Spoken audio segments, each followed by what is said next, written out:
వాయువ్య Mumbai north west Lok Sabha నియోజకవర్గంలో ఈవీఎంలలో మోసం జరిగింది కాబట్టి అక్కడ షిండే శివసేనకు చెందినటువంటి రవీంద్ర వైఖర్ విజయం అనేది అది చెల్లుబాటు కాదు, ఆయనతో ప్రమాణ స్వీకారం చేయించకూడదు లోక్సభ ఎంపీగా అని ఇదివరకే శివసేన ఠాక్రే ఉద్ధవ్ ఠాక్రే వర్గం అభ్యంతరం చెప్తుంది. ఆ పార్టీ అభ్యర్థి కూడా ఆ మేరకు కీర్తికర్, అతని పేరు అమోల్ కీర్తికర్, ఆయన అభ్యంతరం ఇప్పటికే ప్రకటించారు. ఇప్పుడు అదన కొత్తగా మరొక అభ్యర్థి, ఈయన చిన్న పార్టీనే, ఇతని పేరు భరత్ ఖిల్జీ షా, ఈయన ముంబై హైకోర్టులో కేసే వేస్తున్నారు.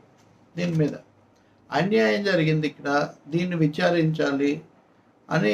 ఆధారం ఒకటే, వేరే వాళ్ళు బయట నుంచి ఫోన్లో ఆపరేట్ చేశారు, పాస్వర్డ్ ఉపయోగించారు, పాస్వర్డ్ లేదు అని చెప్తున్నప్పటికీ కూడా అధికార ఫోన్ను అనధికారికంగా ఉపయోగించారు అనే వరకు ఎన్నికల సంఘం కూడా ఒప్పుకుంది. కాబట్టి అందుకని ఎన్నికలను ఆపేయాలని. వాస్తవానికి ఇక్కడ కేవలం 48 ఓట్లతోనే గెలిచాడు వైఖర్, గెలిచినట్టు ప్రకటించారు. మొదట అయితే 80 ఓట్లతో కీర్తికర్ గెలిచినట్టు మొదట ప్రకటించారు. తర్వాత మళ్ళీ చేసి ఈ తర్జన భర్జనలతో 46 ఓట్లతో ఈయన గెలిచాడు అన్నారు. ఇది దేశంలోనే అతి తక్కువ మెజారిటీతో గెలిచినటువంటి లోక్సభ స్థానం. దీని మీద ఇప్పుడు కేసు వేశారు. కేసు వేస్తే దీన్ని తీసుకోవచ్చా లేదా చాలా చర్చ జరిగిన తర్వాత హైకోర్టు దాన్ని విచారణకు స్వీకరించింది. జూన్ 28వ తారీఖున ఈ కేసు విచారణ చేపట్టబోతోంది. మరి బహుశా మళ్ళీ నోటీసులు ఇచ్చి వాయిదా వేయొచ్చు. కానీ ఏదైనా కానీ ఈవీఎంల మీద వస్తున్న ఆరోపణలు కోర్టు మెట్లు తాకడం, కోర్టు కూడా విచారణకు స్వీకరించడం అన్నది ఇక్కడ కీలకమైన అంశంగా మనకు కనిపిస్తుంది. దీని తర్వాత ఇంకా ఇతర చోట్ల ఇతర అభ్యర్థులు కూడా చేయొచ్చు. అలాగే ఎన్నికల సంఘం దగ్గర ఇప్పటికే ఫిర్యాదులు చేసిన 8 లోక్సభ నియోజకవర్గాల్లో కూడా ఫిర్యాదులు ఉన్నాయి. కాబట్టి అవన్నీ ఎలాంటి మలుపులకు దారి తీసేది మనం చూడాల్సి ఉంటుంది.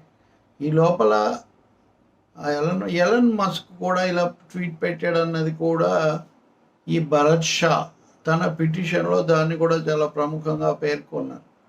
అవన్నీ సరిగ్గా పాటించలేదు, పత్రికలు కూడా వార్తలు వచ్చాయి, పోలీసులు కూడా కేసు పెట్టారు, అయినా కానీ ప్రకటించారు. కాబట్టి దాన్ని ఇప్పుడు మళ్ళీ విచారించాలి అని.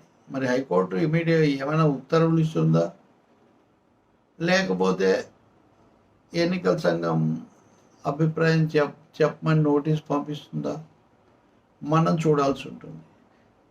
వీటిని ఆధారంగా చేసుకొని ఇతర చోట్ల కూడా చేయొచ్చు. నేను నిన్న చెప్పిన వార్తలో బీజేపీ కూడా 2-3 చోట్ల బీజేపీ అభ్యర్థులు కూడా వీటి మీద అపనమ్మకం ప్రకటించారంటే ఇదంతా బీజేపీ ఆధ్వర్యంలో జరుగుతుందని ఒకవైపు కొంతమంది ఆరోపిస్తుంటే, బీజేపీ వాళ్ళు కూడా కేసు వేయటం అన్నది, ఫిర్యాదు చేయటం అన్నది మరి అది వ్యూహాత్మకమా, మరి ఎందుకు జరిగిందన్నది కూడా మనం చూడాలి.